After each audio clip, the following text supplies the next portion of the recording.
네, 새해 첫날인데요. 요한계시록 13장 그 유명한 666이 나오는 장을 우리가 보게 되었습니다. 우리 12장부터 14장은 요한계시록에서 7가지 이상이 나오는 장이라고 이야기했습니다. 마지막 대접이 이제 기다리고 있는데 하나님의 마지막 심판이 기다리고 있는데 그 심판의 7 대접이 열리기 전에 쏟아지기 전에 하나님께서 이 땅에서 일어나고 있는 여러 가지 영적인 실상을 이 7 이상을 통해서 알려주는 것입니다. 그래서 우리가 12장에서는 하늘에서 큰 이적도 보였고, 그리고 하늘에 전쟁이 있어서 미가엘과 그의 군사들, 그리고 용과 그의 사자들이 싸우는, 그래서 용과 그 사자들 사탄이 결국은 패해서 이 땅에 내려와서 교회를 박해하기 시작하는 이런 모습을 봤죠. 근데 교회를 박해하지만은 결국은 하나님의 보호하심을 받습니다. 큰 독수리가 나타나서 이 여자를, 남자를 낳은 여자, 교회를 가리키는데 여자를 보호하기도 하고, 또 땅이 입을 벌려서 교회를 또 돕기도 합니다. 이렇게 하니까 이 사탄이 화가 났죠. 그래서 우리 여자에게 분노하면서 여자의 남은 자손, 우리 17절입니다. 12장 17절. 여자의 남은 자손, 곧 하나님의 계명을 지키고 예수의 증거를 가진 자들, 바로 여자의 남은 자손, 바로 교회에 속한 성도들을 가리키는데, 이들과 더불어 싸우려고 바다 모래 위에 딱 서 있는 이런 장면으로 12장이 마무리됩니다. 오늘 13장에서는 바로 이 용이 결국은 교회를 핍박하기 위해서 이제 자기의 우군을 이제 불러내는 장면입니다. 그래서 이제 1절부터 10절까지는 바다에서 나온 짐승에 대한 이야기가 이제 나오고, 그 다음에 11절부터 18절에서는 땅에서 올라온 짐승, 이 2 짐승 이야기가 오늘 이 13장에서는 나오는 것입니다. 이들은 결국은 사탄을 가리킵니다. 사탄이 결국은 교회를 핍박하기 위해서, 교회를 박해하기 위해서 지금 불러내고 있는 우군들이다라는 것을 우리가 염두에 둘 필요가 있습니다. 자, 먼저 우리 바다에서 올라온 짐승 한번 생김새부터 한번 보겠는데요. 뿔이 10이고 머리가 7입니다. 머리 다 이것은 권세 또는 힘 이런 걸 상징하는데, 그 뿔에는 10왕관이 있죠. 그러니까 뿔이 10인데 거기다 왕관이 다 있으니까 다 이제 왕의 권세를 가지고 있는 것입니다. 머리들에는 신성모독하는 이름들이 있습니다. 어쨌든 이들이 신성모독한다라는 걸 알 수 있겠죠. 근데 오늘 요한이 본 짐승을 보니까 표범과 비슷합니다. 근데 발은 곰의 발 같고 입은 사자 입 같습니다. 모양은 표범인데 발은 곰, 입은 사자. 그러니까 뭐 어떻게 형상화하는지 한번 상상해 보세요. 근데 용이 자기의 능력과 보호자와 큰 권세를 이 바다에서 나온 짐승에게 그것을 지금 부여하고 있습니다. 그러니까 사탄의 권세를 이 지금 표범 같기도 하고 곰 같기도 하고 사자 같기도 한 이 지금 짐승에게 그것을 지금 준다는 것이죠. 자, 그런데 3절 보니까 그 머리 하나가 10개의 머리가 있는데, 그 7개의 머리가 있었는데 그 머리 중 하나가 갑자기 상하여 죽게 된 것 같더니 죽었던 상체가 나음에 살아납니다. 그러니까 부활한 거죠. 그러니까 부활하는 것 같은 이런 일이 일어나니까 갑자기 온 땅이 놀랍게 여겨서 이 짐승을 따르게 되는 것이죠. 또 용은 짐승에게 권세를 줍니다. 4절 보니까, 그러니까 용이 권세를 주니까 이 짐승이 용에게 경배하죠. 용이 아까 누구라고 했어요? 사탄을 경배하고, 또 권세를 주니까 많은 사람들이 또 이 짐승에게도 경배를 합니다. 그렇게 하면서 그들의 이제 경배하는 사람들의 입에서 뭐라고 얘기합니까? 누가 이 짐승과 같으냐? 엄청난 대단한 짐승, 그러니까 대단한 권세를 가지고 있다. 누가 능히 이 짐승과 더불어 싸울 수 있겠는가? 그렇게 지금 이야기하고 있다는 것입니다. 자, 이 짐승은 과연 누구일까? 도대체 이 바다에서 나온 짐승의 정체는 누구 또는 무엇일까? 우리가 생각해 보겠습니다. 먼저 우리가 아까서 봤던 2절에서 봤던 표범 비슷하고 발은 곰의 발 같고 입은 사자 같은, 그러니까 곰, 또 표범, 사자. 여러분들이 한번 지금 뭐 또 구약 한 떠올리면은 생각나는 그런 장이 있나요? 네, 우리 구약을 읽어보면은 다니엘서 7장을 잠깐 봐요. 다니엘 7장. 다니엘서 7장. 구약 성경 다니엘 7장에 가면은 다니엘이 환상을 보는데 7장에 보면은 벨사살 원년에 다니엘이 꿈을 꿉니다. 근데 4절 짐승 넷이 올라오는데 첫째 짐승은 사자와 같아요. 자, 4절 보니까 독수리의 날개 같습니다. 두 번째 5절 보면은 둘째 짐승이 나오는데 곰 같습니다. 곰. 한쪽에는 근데 몸 한쪽을 들었고 입에는 새 갈빗들을 물리는 엄청난 곰이 있습니다. 그리고 세 번째 짐승이 6절입니다. 표범과 같습니다. 표범과 같은데 또 등에는 새 날개 넷이 있고 또 짐승의 머리도 넷이 있는 권세를 받고 있습니다. 넷째 짐승을 봤어요. 7절입니다. 근데 넷째 짐승은 무섭고 놀라우며 매우 강하고 쇠로 된 큰 이가 있어서 먹고 부서뜨리고 나머지를 발로 밟는. 그러니까 첫째, 둘째, 셋째, 넷째 짐승들이 딱 나오는데 이 짐승들이 나중에 어떻게 됩니까? 결국은 다 이제 묻혀지는데 이 짐승에 대해서 누군가라는 것을 해석해 주는데 16절 이 일의 해석을 알려주며 이 네 짐승은 세상에 일어날 내 왕이다 그렇게 이야기합니다. 내 왕이다. 내 왕인데 지극히 높으신 이의 성도들이 결국 나라를 얻음으로 말미암아 그 누림은 영원하고 영원하고 영원할 것이다 라고 이야기를 합니다. 그러니까 결국은 이것은 다니엘 시대 때 결국은 바벨론, 첫째 짐승은 바벨론, 둘째 짐승은 메데 파사, 셋째 짐승은 헬라, 그리고 넷째 짐승은 무섭기가 이를 데 없었던 로마 제국을 가리킨다. 앞으로 일어나게 될 내 왕국, 내 제국을 가리킨다라는 것을 이야기하고 있는 것이죠. 그런 점에서 다시 한번 우리 계시록으로 온다면은 오늘 여기서 나와 있는 아까 우리 뿔이 여리고 머리가 7인 이 짐승은 넷째 짐승. 자, 그런데 그 모양은 앞에서 우리 다니엘서에서 봤던 것처럼 표범도 있고 곰도 나오고 사자와 같은. 그러니까 곰과 사자와 또 하나 뭐죠? 표범의 이런 권세를 다 함께 조합하고 있는 이 짐승. 이게 엄청난 파워, 엄청난 권세, 엄청난 위력을 가지고 있는 그런 세력이나 집단이다라는 것을 알 수 있겠죠. 과연 누굴까요? 당시에 요한이 살았던 당시 때는 로마 제국밖에 없습니다. 그런 점에서 결국 이 바다에서 올라온 짐승은 로마 제국을 가리킨다라고 당시에 그러니까 요한이 살던 시대 때는 로마 제국이다라고 많은 사람들이 이렇게 해석했다는 것이죠. 그런 점에서 로마 제국 같은 이런 집단들, 이런 권세들은 많은 기독교인들을 박해해서 결국 사자의 밥이 되게 하기도 하고 십자가형 또 화형에 처하기도 하고 유배를 보내기도 하는 막 이런 일도 벌어지고, 아까 우리 3절에 머리 하나가 죽게 되었다가 막 살아났던 이런 일 있잖아요. 로마의 왕들 가운데서 네로 황제, 그리고 나중에 도미티아나 황제, 이런 왕들이 진짜로 막 이런 전설들이 막 있어요.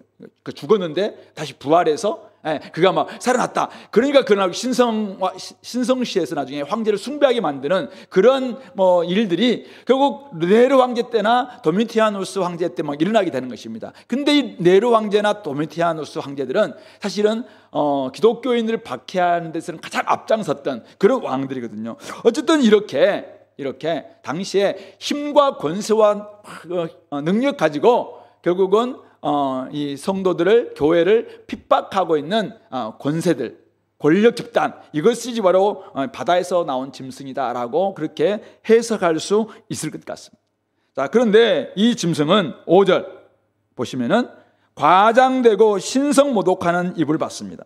그가. 그래서 하는 일이 42달 동안, 42달은 우리 앞에 12장에서 봤습니다만 42달은 교회가 복음 전하는 시기, 교회가 박해받는 시기, 끊임없이 박해를 받는 그 시기가 42달 또 3년 반 1260일 다 사실은 요한계시록에서는 같은 기간인데, 그때가 뭐냐, 교회가 핍박받거나 교회가 여전히 이 땅 가운데서 핍박받지만은 복음을 전함으로 말미암아 승리하는 이 기간을 가리키는 것이죠. 이 기간 동안 이 짐승에 의해서 로마 제국 같은 강력한 국가 권력에 의해서 핍박받는 이런 일도 있다라는 것을 이야기하고 있죠. 자, 그런데 이 짐승들이 하나님의 이름과 그 장막, 즉 하늘에 사는 자들은 하늘에 속한 사람들입니다. 바로 그 성도를 가리키는데 이런 사람들을 막 비방하는 것입니다. 뿐만 아니라 그들은 권세를 받아서 7절 보시면은 성도들과 싸워서 이기게 하고 결국 성도들을 싸워서 이깁니다. 그리고 각 족속과 백성과 방언과 나라를 다스리는 권세를 받습니다. 이렇게 받아서 믿는 사람들 교회를 핍박하고 교회를 박해하고 교회와 싸워서 막 이기는 이런 일도 일어나게 된다라는 것을 말하고 있는 것이죠. 자, 그런데 8절 굉장히 중요한데요. 8절 뭐라고 합니까? 죽임을 당한 어린 양의 생명책에 장세 이후로 이름이 기록되지 못한 사람들.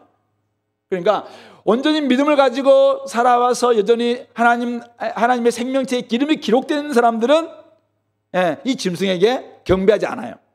자, 그런데 이 이름이 기록되지 못하고 이 땅에 사는 사람들, 우리 제가 요한계시록 설교하면서 몇 번 이야기했습니다. 여긴 요한계시록에서 땅에 거하는 사람들은 오늘 우리처럼 이 땅에 살아가는 사람들을 가리키는 것이 아니라 이 땅에 거하면서 우리는 하늘에 거하는 사람들이에요. 하늘에 거하는 사람들과 땅에 거하는 사람들로 분리시켜 놨는데 땅에 거하는 사람들은 여전히 이 땅 가운데 있으면서 결국은 교회를 핍박하고 믿는 사람을 핍박하고 두 선지자를 핍박하는 이런 사람들을 땅에 거하는 사람들이다. 이게 전문 용어입니다. 이 땅에 거하는 사람들이 결국은 그 짐승에게 경배한다라고 이야기하고 있는 것입니다. 그런 점에서 성도들은 이 짐승들로부터 고난받아요. 핍박받습니다. 박해를 받아요. 성도들과 끊임없이 이 국가 권력 로마 제국들은 성도를 핍박합니다. 박해를 받습니다. 순교당하기도 할 겁니다. 그런데 짐승에게는 경배하지 않는다는 것입니다. 그런 점에서 오늘 9절 10절 중요한데요. 누구든지 귀가 있거든 들으라. 지금 혹시 조신 분 있나요? 지금 이제 깨어나야 됩니다. 귀가 있는 사람은 들어야 됩니다. 왜냐하면 이런 시기가 온다는 거예요. 이런 때가 지금인데 사로잡힐 자는 사로잡혀야 할 겁니다. 포로로 잡혀가기도 하고 유배 가기도 하고 감옥에 가기도 할 겁니다. 칼에 죽을 자는 마땅히 칼에 죽을 것입니다. 순교당할 수도 있어요. 그런데 성도들의 인내와 믿음이 바로 여기에서 필요하다라고 이야기하고 있습니다. 성도들은 인내와 믿음으로 이 때를 이겨낼 수 있다, 이겨내야 된다라는 것을 우리에게 말씀하고 있는 것입니다. 누구든지 사로잡힐 자는 사로잡혀야 할 수 있고 또 칼에 죽을 자는 칼에 마땅히 죽을 수 있어요. 그러나 성도들은 오직 인내와 믿음으로 결국 이 짐승에게 경배하지 않고 용임을 숭배하지 않고 황제를 숭배하지 않고 로마 제국을 숭배하지 않고 결국은 믿음을 지켜낼 수 있다.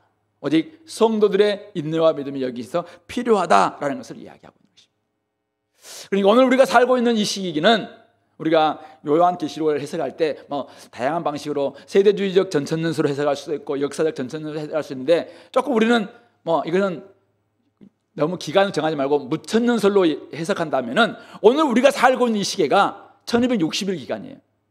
42달의 기간입니다. 지금 우리가 살고 있는 이 시기가 3년 반의 이 기간에 우리가 살고 있습니다. 교회가 이 땅에서 복음을 전하기도 하고 교회가 열심히 이 땅에 살아가지만은 핍박받는 기간이기도 합니다. 이 기간 동안 우리는 로마 제국과 같은 당시의 로마 제국과 같은 강한 권세들, 그러니까 사탄의 지금 우군이라고 할 수 있는 사탄에 의해서 지금 지배를 당하고 있는 어떤 권세들에 의해서 핍박받을 수 있다는 것입니다. 자, 그런데 박해를 받을 수도 있어요. 고난받을 수도 있습니다. 자, 그런데 하나 죽임당한 어린 양을 온전히 믿음으로 말미암아 생명책에 이름이 기록된 사람들은 핍박을 견뎌낸다는 것입니다. 순교를 당할 수는 있을지 몰라도 옥에 들어갈 수는 있을지 몰라도 어디 그들의 신앙은 지켜낸다라는 것을 말씀하고 있는 것입니다. 그런 점에서 이 42달의 기간, 이 1260일의 기간, 3년 반의 이 기간, 오늘 우리가 살고 있는 이 마지막 때인 이 기간은 진짜 성도와 가짜 성도를 가려내는 기간이기도 합니다.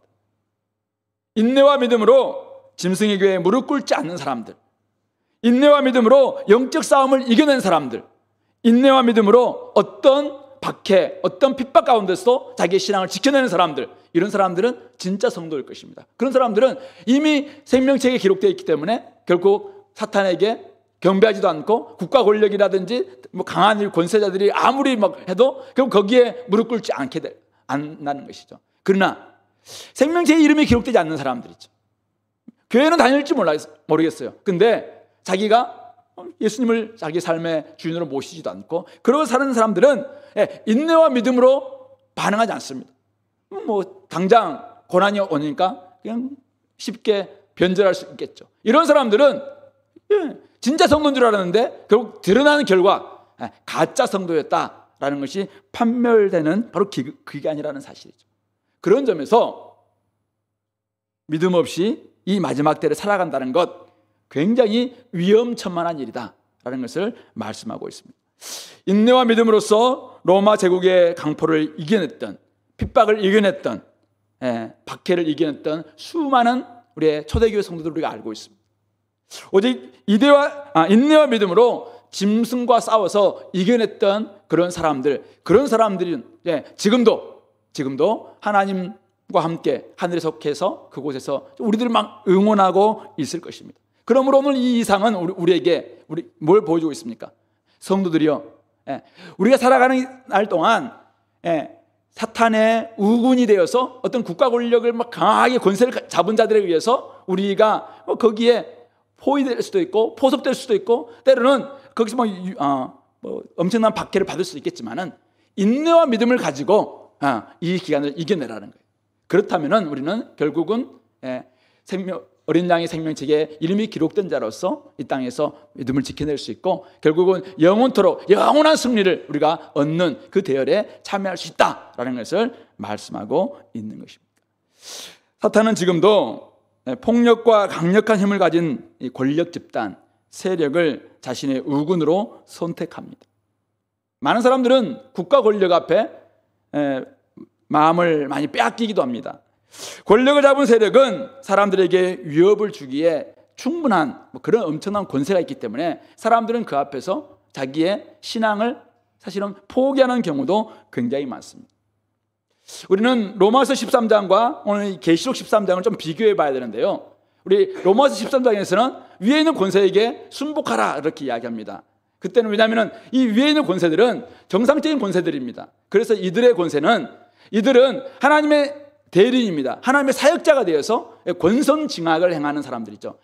선은 권하고 악을 징별하는 그런 자들이기 때문에 그런 사람들이 앞에서 다스릴 때 우리는 그들 앞에 순복해야 되고 그들이 조세를 내라 그러면 조세를 내고 관세를 내라 그러면 관세를 내고 세금 바치라 그러면 세금 내는 그런 일들을 우리가 베풀어야 된다. 로마서 13장에서 그렇게 이야기하고 있습니다. 근데 오늘 계시록 13장은 뭐를 이야기하고 있습니까? 이거는 악한 권세들입니다. 악한 권세. 악한 권세가 바다에서 나온 짐승처럼 행세할 때, 그러니까 악한 권세를 가지고 성도들을 막 압제하는 것입니다. 성도들의 믿음을 시험하게 하기도 하고, 성도들을 싸웁니다. 성도들을 막 핍박합니다. 성도들을 박해합니다. 이럴 때 우리는 어떻게 할 것인가? 그 앞에 우리는 순복해야 되는가? 아니라는 것입니다. 결국 믿음으로 싸워야 되는 겁니다. 믿음으로 견디라는 것입니다. 인내로 견디라는 것입니다. 하나님을 섬기는 사람답게 그 권세는 잘못된 권세이기 때문에 결국은 우리가 하나님의 믿음을 가지고 인내로 우리 사도행전에서 사람보다 하나님께 순종하는 것이 맞다라고 하면서 사도들이 대제사장들이 전하지 마라라고 할 때 여전히 나오면서 전했던 것처럼 오늘 우리의 삶도 그렇게 해야 된다는 것을 말씀하고 있는 것입니다. 그러므로 오늘도 여전히 오늘 우리가 살고 있는 시대 속에서도 이 바다에서 나오는 짐승과 같은 이 짐승들은 계속 나타날 수 있습니다. 주님이 오시는 그날까지 모양은 조금 바뀌는지 몰라도 이 바다에서 나온 짐승들은 계속 일어납니다. 1차 세계대전, 2차 세계대전 때 히틀러의 전체주의가 바다에서 나온 짐승 역할을 했습니다. 또한 김일성, 김정일, 김정은의 공산주의가 지금도 바다에서 나온 짐승 역할을 하고 있습니다. 시진핑의 독재 정치도 지금도 바다에서 나온 짐승 역할을 하고 있습니다. 이런 것처럼 오늘 2024년 대명천지에도 바다에서 나온 짐승 역할을 하는 그런 세력들이 일어날 수 있다는 사실을 우리는 기억해야 됩니다. 이것은 국가 권력뿐만 아닙니다. 우리 안에 있는 권력욕도 끊임없이 그 골룸이 스미골이 끊임없이 절대 반지를 취하려고 했던 것처럼 우리 속에 있는 권력욕도 끊임없이 이 절대 반지를 가짐으로 말미암아 우리도 바다에서 나온 짐승과 같은 그런 권력을 막 부리고 싶은 이런 욕망을 가지고 있다는 사실을 우리는 놓쳐서는 안 됩니다. 교회가 그렇게 했거든요. 중세시대 교회가 어떤 모습이었습니까? 예, 바로 이 바다에서 나온 짐승 역할을 감당했습니다. 그래서 교회인데 이들은 마녀사냥을 했습니다. 자기 뜻에 맞지 않는다고 해서 그냥 선량한 사람들을 마녀라 이렇게 하면서 그들을 막 죽이기도 하고 수많은 사람을 핍박하는 이런 행세를 한 것이 중세 교회의 모습이었습니다. 그렇기 때문에 교회도 얼마든지 잘못되게 이렇게 될 수 있다. 따라서 우리 모든 사람들도 이렇게 될 가능성들이 있다라는 것을 우리는 기억해야 됩니다. 하나님의 뜻보다 자신의 뜻을 앞세워서 얼마든지 바다에서 나온 이 짐승 행세를 할 수 있다라는 점을 우리가 기억한다면은 오늘 우리가 얼마나 이것을 두렵고 떨림으로 인내와 믿음 가지고 믿음을 지켜내야 되는가라는 것을 알게 해주는 것입니다. 그런 점에서 권력이라든지 권세자라든지 권력자를 의지하려고 하는 그 마음 대신에 하나님만을 온전한 권세로 온전한 우리의 경배 대상으로 섬길 수 있는 그 믿음, 이게 사실은 필요한 것이죠. 그런 점에서 우리는 끝까지 여러분들의 삶의 현장 가운데서도 여러분들의 집단이나 또 조직 가운데서 어떤 누군가가 이런 바다에서 나온 짐승 역할을 감당할 수도 있습니다. 군대라는 조직 속에서도 저도 군대 생활을 하면서 막 위에 있는 고참들이 명령하면서 교회 가지 못하게 하고 담배 피게 만들게 하기도 막 이렇게 했거든요. 근데 그때 우리가 해야 될 게 뭡니까? 인내와 믿음으로 딱 견디는 것이죠. 차라리 내가 불의를 당한다 할지라도 저는 안 하겠습니다 딱 하는 것처럼 끊임없이 바다에서 나온 이 짐승의 역할들을 하는 존재들이 있거든요. 그럴 때 우리 성도들에게 필요한 것은 무엇인가? 인내와 믿음이라는 것입니다. 인내, 견뎌내는 것입니다. 끝까지 견뎌내는 것이죠. 순교당할 수도 있어요. 그러나 죽으면 죽으리라 라는 마음으로 인내하는 것입니다. 그리고 우리는 믿음이 필요한 것이죠. 누구를 믿는 것입니까? 오직 하나님만이 절대 권력이시다. 하나님만이 오직 유일한 경배 대상이다. 이 사실을 믿는 것입니다. 그런 점에서 우리가 끝까지 성도들은 인내와 믿음으로 오늘도 얼마든지 누군가가 국가가 아니면 여러분들 조직이 아니면 여러분들 주위에 나름대로 힘을 가지고 있는 존재가 이런 역할들을 감당할 수 있다라는 거죠. 그런 점에서 오늘 우리는 성도에 대한 인내와 믿음이라는 것이죠. 인내와 믿음으로 이것을 지켜내므로 말미암아 하나님께서 기뻐하시는 그런 모습들로 나아갈 수 있게 되기를 간절히 소망해 봅니다. 두 번째는 땅에서 올라온 짐승인데요. 땅에서 올라온 짐승의 모습을 한번 보세요. 자, 굉장히 리얼한데요. 11절에 땅에서 올라온 짐승을 봤는데 어린 양같이 두 뿔이 있고 용처럼 말을 합니다. 모양은 어린 양이에요. 근데 말은 용입니다. 사탄의 말을 하고 있는 존재입니다. 그가 먼저 나온 짐승, 아까 앞에서 바다에서 나온 짐승이죠. 짐승의 모든 권세를 그 앞에서 행합니다. 그러니까 지금 로마 권세로부터 이들이 지금 권세를 받아서 막 그 권세를 행하는 겁니다. 그리고 땅과 땅에 사는 자들, 제가 아까 땅에 사는 사람들을 이야기했죠. 땅에 사는 사람들을 처음 짐승에게 경배하게 만듭니다. 이 땅에 있는 사람들을 막 사람들에게 로마 지금 제국에게 황제에게 경배해라 이렇게 경배하게 만드는 사람들입니다. 그런데 이 처음 짐승은 누구냐면은 죽게 되었던 상처가 나은 자, 아까 우리 네로 황제라든지 도미티아누스 황제 같은 이런 존재들이라고 이야기하고 있는 것이죠. 이 땅에서 올라오는 이 짐승은 13절 보니까 큰 이적을 행합니다. 사람들 앞에서 불이 하늘로부터 땅에 내려오게 하는, 우리 11장에 보면은 두 선지자가 막 이런 이적을 보였잖아요. 그러니까 선지자처럼 행세하는 것입니다. 또한 뿐만 아니라 14절에 보면은 짐승 앞에서 받은 바 이적을 행합니다. 이적을 행하는데 땅에 거하는 자들을 미혹합니다. 땅에 거하는 자들에게 이르기를 칼에 상하였다가 살아난 짐승을 위하여 우상을 만들라. 즉 네로 황제라 도미티아누스 황제의 우상을 만들라. 이렇게 하면서 막 많은 사람들, 그 신민들을 지금 부추기고 선동하고 유혹한다고 이야기하고 있는 것입니다. 그러면서 그가 15절 그가 권세를 받아서 그 짐승의 우상에게 생기를 줍니다. 이 사람이 지금 짐승의 우상을 만들었잖아요. 사람들이 만들었는데 거기다가 하나님이 생기를 불어넣는 것처럼 이 땅에서 올라온 짐승도 이 짐승의 우상에게 생기를 딱 불어넣습니다. 그러니까 어떻게 됩니까? 생기를 불어넣어 주니까 그 짐승의 우상으로 하여금 말하게 합니다. 짐승의 우상이 생기를 불어넣으니까 진짜 살아있는 생명처럼 막 말을 한다고 이야기하고 있습니다. 진짜 우상이 된 것입니다. 신이 된 거죠. 짐승의 우상에게 경배하지 아니하는 자들은 몇 명이든지 다 죽이게 합니다. 야, 신상에게 절하라 했는데 절 안 하는 거예요. 그러니까 그 사람들을 막 죽이는 이런 일들을 행하는 자들입니다. 이런 사람들은 그가 모든 자, 작은 자나 큰 자나 부자나 가난한 자, 자유인이나 종들을 오른손이나 이마에 표를 받게 합니다. 표를 받게 하는데 우리 하나님도 우리 하나님의 종들에게 그 하나님의 종들의 이마나 오른손에 표를 인을 침으로 말미암아 너는 내 소유다라는 걸 인증을 하시면서 그를 보호해 주셨던 것처럼 오늘 이 땅에서 올라온 짐승들이 지금 땅에 거하는 사람들에게 지금 오른손이나 그 다음에 이마에다가 표를 받게 하는 거예요. 표를 받게. 결국 이 짐승의 소유다라는 것을 인증해 주는 한마디로 인증표입니다. 인증표. 멤버십. 프리패스 할 수 있도록 멤버십을 딱 주는 것입니다. 자, 그런데 누구든지 이 표를 가진 자 외에는 매매를 못해요.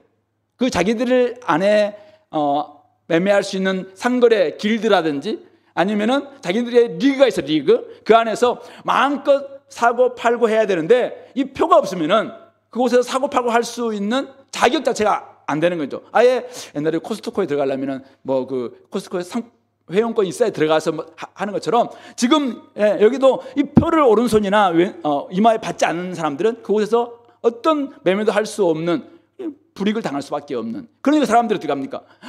표 달라고 해야 되겠죠. 그래야지 거기에서 나름대로 기득권을 누릴 수도 있고 매매도 할 수 있고 살아갈 수 있는 그렇게 좀 만든다는 것입니다.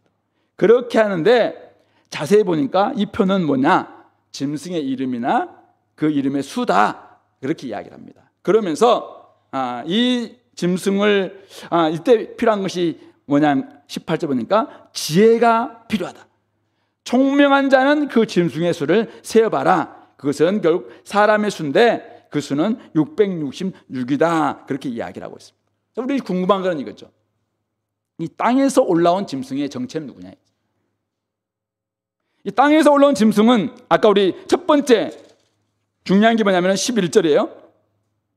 어린 양같이 두 뿔이 있고 어린 양처럼 생겼어요.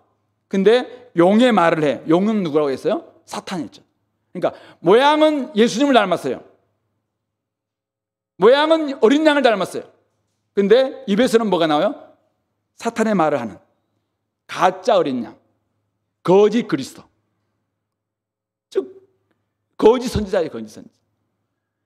또한 그는 권력을 받아서 권세를 행사하고 땅에 사는 사람들을 막 속입니다. 속여서 권력자의 우상에게 경배하게 만드는 옆에서 선동하는 사람들, 사람들을 이 절대 권력자들에게 경배하게 만드는, 즉 권력에 부역하면서 권력의 옆에 막 빌붙어 있으면서 이들을 막 사람들을 부추깁니다. 야, 네가 저기 절하지 않으면은, 네 경배하지 않으면은, 네 오른손이나 네 이마에 이 표 받지 않으면은 너는 여기 이 땅에 살 수도 없어. 여기서 매매도 못해. 너는 여기에서 절대로 너는 이제는 죽고 말 거야. 이렇게 하면서 다양한 사상, 이데올로기 또 신학 이것을 막 부추기면서 그들을 결국은 절대 권력자에게, 로마 권력자에게 아니면 용에게 아니면 용의 짐승의 우상에게 막 절하게 만드는 이런 거짓 선동가, 거짓 선지자, 요즘 말하면은 주술사, 샤먼, 바로 이런 사람들이 바로 이 땅에서 올라온 짐승이다라고 말할 수가 있는 것입니다. 이 짐승은 참 선지자처럼 불의 하늘에서 내려오게 하는 이적도 능력을 가지고 있습니다. 사람들이 막 깜빡하고 속는 거죠. 이 사람에게 능력이 없는 게 아니에요. 진짜 막 능력이 있어요. 어떤 사람들은 자기 부양도 하기도 하고, 허경영 같은 사람들은 뭐 그런 거 하잖아요. 자기 부양하기도 하고, 어떤 사람들은 막 미래를 맞춰 딱 얼굴 보면서 야, 너 누가 뭐 어떻게 해야 돼? 그러니까 사람들이 막 거기서 진짜 신내림 받아서 사람들이 막 앞날을 맞추기도 하고, 야, 너 이거 안 받치면 너 죽겠는데? 야, 너 뒤에 지금 누가 있는데? 막 이렇게 하니까 사람들이 막 놀라는 거죠. 그러니까 거기에서 요즘 뭐 명태규 뭐 이런 사람들 막 보면은 또 뭐 요즘 나왔던 누구 뭐 이런 사람들은 무슨 동자도 맡으라고 막 하고 있잖아요. 이런 사람들이 막 부추기는 부추겨서 네가 여기서 섬기지 않으면, 숭배하지 않으면 너는 안 되는 거야, 막 이렇게 하는 이런 존재들, 이런 사람들이 결국은 땅에서 올라온 짐승들이다라고 이야기하고 있습니다.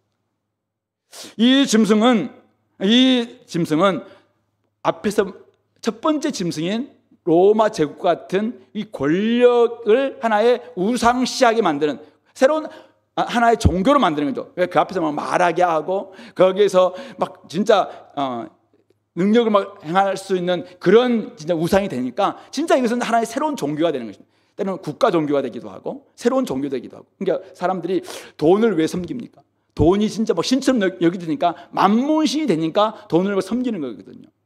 왜 사랑신을 섬기느냐 하면은, 이게 사람들이 막 여러 가지 이론을 가지고 어떤 것을 살리니까 사랑신이 진짜 막 나타나서 우리에게 이렇게 뭔가 해주는 것 같거든요.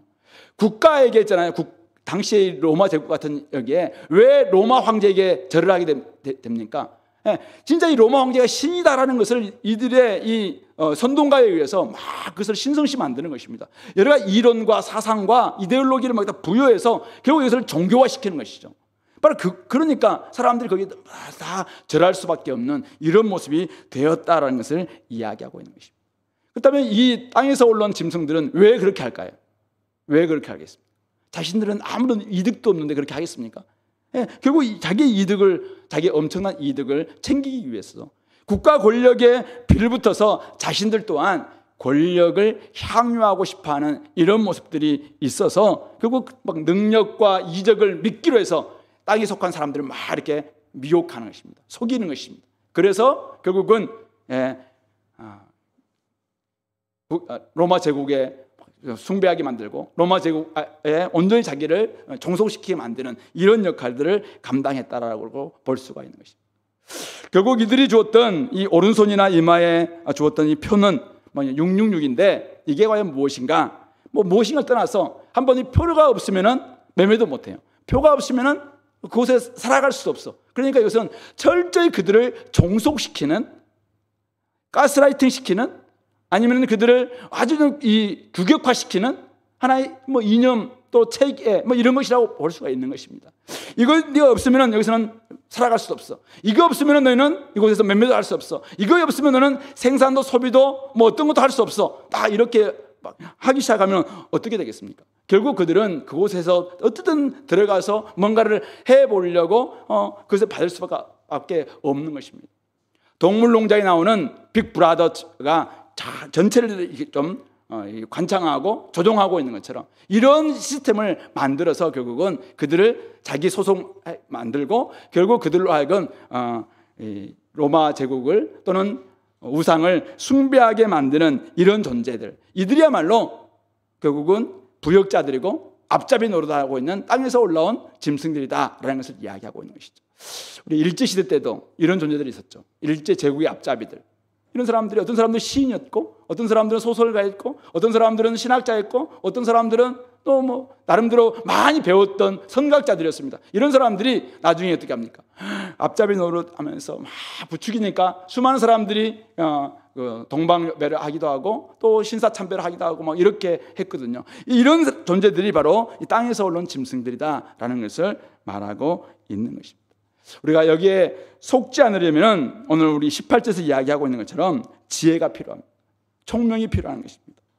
오늘 이 살아있는 권력, 절대 권력을 유지하기 위한 수단으로 부여하고 있는 이 666은 과연 무엇인가? 오늘 총명한 사람이라면 알 수 있다. 그 짐승의 수를 세어보아라 라고 이야기하고 있죠. 그것은 중요한 단서가 뭐냐면 그것은 사람의 수다라는 것을 이야기하고 있습니다. 그것은 절대로 그들이 아무리 신성시하고 하나님처럼 또 나름대로 살아서 엄청난 역사를 일으키는 것 같다 할지라도 결국 그는 사람에 불과하다, 사람의 수에 불과하다라는 것을 이야기하고 있는 것이죠. 그런 점에서 666 이것은 완전한 하나님의 숫자인 777에 다 하나씩 부족한 잘못된 삼위일체, 실패한 삼위일체에 불과하다 그렇게 이야기할 수 있는 것이죠. 그러므로 용과 사탄과 바다에서 올라온 짐승, 땅에서 올라온 짐승의 이 불완전한 삼일체, 이것은 결국은 완전한 삼일체이신 하나님의 성부, 성자, 성령의 삼일체에 결국은 하나가 부족하지만 결국 아무리 그때 능력이 많다 할지라도 결국 777은 될 수 없는 666에 불과하다. 그런 점에서 이것은 신의 형상을 갖추고 있지만은 사람에 불과한 것이고, 사람의 수에 불과한 것이고, 짐승의 수에 불과한 것이다. 그러므로 이것은 지혜와 총명을 발휘한다면 얼마든지 이것은 간파해낼 수 있고 분별해낼 수 있고 우리가 속지 않을 수 있다라는 것을 말하고 있는 것입니다. 그런 점에서 오늘 우리가 이 13장 땅에서 올라온 짐승을 잘 분별할 뿐만 아니라, 제가 오늘 이거 보면서 땅에서 올라온 짐승이 되지 않도록 조심할 필요도 있겠다. 왜냐하면 이 짐승은 어린 양을 닮았지만은 입에서 용의 말을 하는, 교회는 다니고 있는데 입에서는 사탄적인 말을 하는, 기독교란 종교 형태는 갖추고 있는데 입에서는 사탄의 복음을 막 이야기해. 십자가의 복음이 아니야. 어린 양의 복음이 아니야. 그렇다면 그것은 가짜 기독교고 짝퉁 기독교일 뿐만 아니라 사탄적인 기독교죠, 사실은. 아니, 모양은 교회예요. 근데 거기서 막 예배인데 사탄을 숭배하고 있어요. 모양은 십자가를 걸려 있는데 들어가 보니까 거기에서는 끊임없이 사탄이 막 강조하고 있는 그것만 이야기했다면 그걸 기독교라고 할 수 있습니까? 사탄교지. 그런 점에서 기독교가 아니라 이거는 기독교 아르도 아니에요. 이거는 사이비 기독교, 안티 기독교죠. 이거는 기독교를 철저히 무너뜨리려고 하는 그런 종교죠. 그런 점에서 우리 굉장히 조심해야 됩니다. 우리가 지금 많은 사람들이 교회 다니는 줄 알고 있지 않습니까? 우리 다 그리스도인들이잖아요. 그런데 모양은 다 어린 양을 닮았습니다. 다 교회 다니고 있고, 뭐 오늘도 우리 교회 왔으니까 다 우리가 얼마나 좀 신실한 그리스도니까 사람들은 볼 겁니다. 근데 입만 열면은 번영신학에서 이야기하고 있는 뭐 그런 이야기만 한다든지, 입만 열면은 사탄의 막 욕망만을 막 이야기한다든지, 입만 열면은 뭐 진짜 뭐 권력이 최고고 돈이 최고고 또 이 땅에서 명예가 최고고 뭐 이런 이야기를 한다면은 그것은 기독교는 아니죠. 기독교가 아니죠. 기독교의 십자가의 복음이라는 것이 뭐예요? 어린 양의 복음이라는 것이 무엇입니까?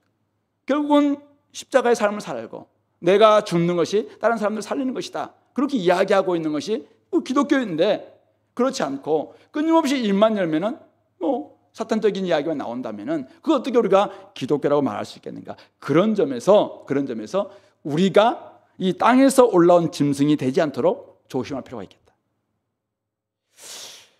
가짜 종교의 가짜 복음이 되지 않도록 힘의 종교, 번영의 복음, 국가 권력을 신봉하는 또 시민 종교, 이런 부분들도 굉장히 조심할 필요가 있겠습니다. 그런 점에서 오늘 우리가 돈과 권력과 명예라는 우상을 섬기게 만드는 새로운 종교의 가짜 복음을 혹시 내가 신봉하고 있는 것은 아닌지, 아니면 그것을 내가 말하고 있는 것은 아닌지 스스로 한번 돌아볼 필요가 있을 것 같고요. 우리는 지혜와 또 총명이 필요합니다. 그런 점에서 오늘도 많은 사람들이 외치고 있는 이 복음을 보면서 저것은 좀 가짜인데, 저것은 하나님께서 원하시는 것 같은데, 저것은 진짜 우리가 따라야 될 것인데, 이런 것들을 잘 분별할 수 있는 것도 필요할 것 같습니다. 오늘도 종교인들 가운데서도 예수님의 흉내를 내고 죽었다가 살아나는 것처럼 또 자기가 엄청난 능력이 있는 것처럼 가장하고 흉내내는 그런 자들이 많이 있습니다. 그런 사람들이 지금 온갖 잘못된 이 카톡교를 중심으로 해서 잘못된 유튜브를 막 드러내면서 통해서 엄청난 돈을 끌어모으면서 수많은 잘못된 지금 복음을 양산하고 있는 그런 존재들이 많습니다. 목사가 아닌데도 불구하고 목사 노릇을 하고 있는 존재들이 얼마나 많은지 몰라요. 이럴 때 여러분들이 분별해야 됩니다. 분별하지 않으면 여러분들도 계속 그 알고리즘에 의해서 여러분들도 그쪽으로 나중에 그쪽 신봉하는 사람이 될 수 있고, 그러므로 말미암아 진짜 주님으로부터 멀어질 수밖에 없다라는 것을 기억하시면 좋겠습니다. 어쨌든 하나님을 숭배하지 않고 자기를 숭배하기 위해서 끊임없이 자기를 드러내는 신성모독적인 그런 종교인들, 이런 사람들의 말을 여러분들 잘 분별할 수 있는, 잘 분별함으로 말미암아 우상 숭배를 부추기게 만드는 사탄의 용의 속셈에 넘어가지 않도록 우리 자신들을 끊임없이 한번 돌아보고 분별할 수 있는 우리 공동체가 될 수 있기를 간절히 소망해 봅니다. 결국 오늘 이 말씀은 두 짐승, 교회를 핍박하고 교회를 미혹하는 두 짐승의 모습을 우리가 살펴봤는데요. 우리가 이 핍박하고 미혹하는 두 짐승에게 속지 않기 위해서는 우리가 믿음과 인내가 꼭 필요하다라는 것을 다시 한번 이야기할 수 있습니다. 그런 점에서 혹시 오늘 우리가 살아가면서 목사님, 근데 아무래도 우리가 저 표를 못 받아가지고 저 짐승 시스템에 들어가지 못해서 우리는 매매도 못하고 이쪽에서 굶어 죽으면 어떻게 합니까? 그렇게 혹시 걱정하시는 분이 계신가요? 이렇게 살다가 그럼 계속 여기서는 뭐 가난하고 힘도 없고 늘 섬기기만 하고 늘 뭐 주기만 하고 그런 삶을 살다가 뭐 우리가 뭐 여기서 정말 너무 초라하게 살다가 천국 가자는 말입니까? 혹시 그렇게 생각하시는 분이 계신가요? 그런 분은 아니겠죠. 그러나 우리가 주님을 따라가는 길은, 어린 양을 따라가는 길에는 반드시 고난과 어려움은 있다. 이것은 우리가 꼭 기억하시기 바랍니다. 그러나 오늘 14장 한 장만 넘어가 보면은 여러분들 나중에 승리의 노래를 부르는 이 상을 우리가 볼 수 있는데요. 진짜 시온산에서 14만 4천이 부르는 그 노래, 시온의 노래는 누가 부를 수 있는가? 반드시 어린 양에 속한 사람만이 부를 수 있다고 이야기했습니다. 어린 양이 어디로 가든지 어린 양을 따라가는 사람이 이 노래를 부를 수 있는 것이지, 승리 노래를 부를 수 있는 것이지, 이 땅의 삶이 고민되어서 매매를 하지 못할까 싶어서 걱정되어서 이 땅에서 어린 양을 따라가다가 또 짐승을 따라가고 어린 양을 속하는 것처럼 생각하다가 또 짐승에 속하고, 이런 사람들이 부를 수 있는 노래 결코 아니라는 거예요. 그러므로 우리가 뭐 그게 걱정이라면 그 걱정을 내려놓고 도리어 내가 혹시 이 길을 걷다가 어린 양을 계속 따라가야 되는데, 어린 양이 계속 해야 되는데, 흔들림 없이 내 이 길을 걸어가야 되는데, 내가 혹시 여러 가지 이유 때문에 어린 양을 못 따라가는 것은 아닐까? 이걸 걱정해야지. 혹시 내가 짐승의 저 시스템을 못 받아가지고 저기 못 들어가서 이 땅에서 매매도 못하고 좀 가난하고 초라하게 살다가 뭐 지금 이게 걱정인가요? 그러면 사실은 여러분들은 길을 잘못 들어왔어요. 얼마든지 우리는 복음과 함께 고난을 받을 수 있는, 그러나 고난 뒤에는 반드시 승리의 노래가 있습니다. 진짜 더 영광스러운 노래가 있습니다.